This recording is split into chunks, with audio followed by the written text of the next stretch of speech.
Sometimes the hardest person to let go of isn't who they were, it's who you believed they could become. Because if you're honest, a part of you wasn't only in love with the person standing in front of you, you were also in love with their potential, the future version of them, the version that would eventually understand you, eventually choose you, eventually become everything the relationship needed.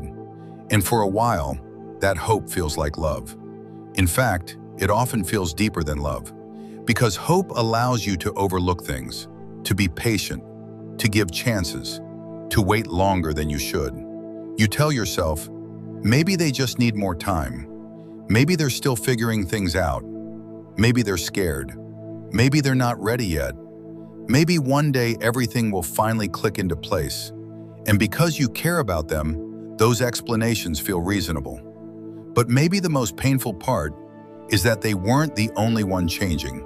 You were changing too. In the beginning of a relationship, both people naturally adjust. You learn each other's preferences. You learn what makes the other person feel loved. You try not to disappoint them. You make compromises. You soften certain habits. And that's healthy. That's normal. But sometimes, something much more dangerous starts happening. You stop appreciating who the person is and start becoming attached to who they might become. Maybe you encourage them to communicate differently. Maybe you hope they'll become more emotionally available. Maybe you hope they'll become more committed. Maybe you hope they'll become more aligned with your values. And because they love you, they often try. They genuinely try. They adjust. They accommodate. They become more like the person they think you need. And for a while, it feels beautiful. It feels like growth. It feels like sacrifice. It feels like two people building a future together. But slowly, something begins to crack, because no one can permanently perform a version of themselves that isn't real. Eventually, the effort becomes exhausting. The adjustments become exhausting. The compromises become exhausting. The pressure becomes exhausting. And little by little, both people start drifting back toward who they truly are. That's usually when the confusion begins. Because from your perspective, it feels like they changed. It feels like they became someone different. It feels like they stopped trying. But sometimes, they didn't become someone different. Sometimes they simply stopped pretending to be someone they weren't.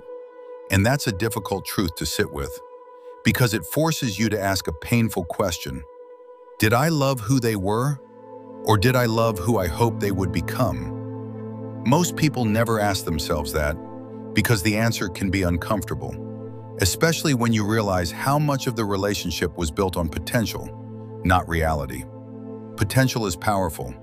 Potential can survive disappointment. Potential can survive mixed signals. Potential can survive inconsistency. Potential can survive years of waiting, because potential lives in your imagination. Reality doesn't. Reality eventually demands honesty. Reality eventually shows you who someone is, not who they could be, not who they might be, not who they would be if everything worked out perfectly, who they are. And for a long time, that's the part we resist, because accepting reality often means letting go of the future we spent years building in our heads. The future where they finally understood, the future where they finally changed, the future where they finally became the person we always knew they could be. And that's why moving on can feel so impossible. You're not only grieving the relationship, you're grieving the version of them that never arrived, the version that only existed in your imagination, the version that kept your hope alive, the version that made you stay. But eventually, something shifts, not because they change, not because they come back, not because they finally become who you wanted them to be, but because you stop waiting. You stop negotiating with reality. You stop arguing with what is. You stop trying to force a future into existence. And for the first time, you allow yourself to see them clearly. Not through hope, not through potential, not through promises, just reality. And strangely, that reality feels lighter. because you're no longer carrying the responsibility of someone's future on your shoulders. You're no longer waiting for someone to become who you need. You're no longer placing your happiness inside a version of them that doesn't exist. You're simply accepting what is. And that's where healing begins. Not when they change, not when they finally become the person you hoped for, but when you stop needing them to. Because once you stop falling in love with potential, you finally become free to see reality. And reality is where peace begins.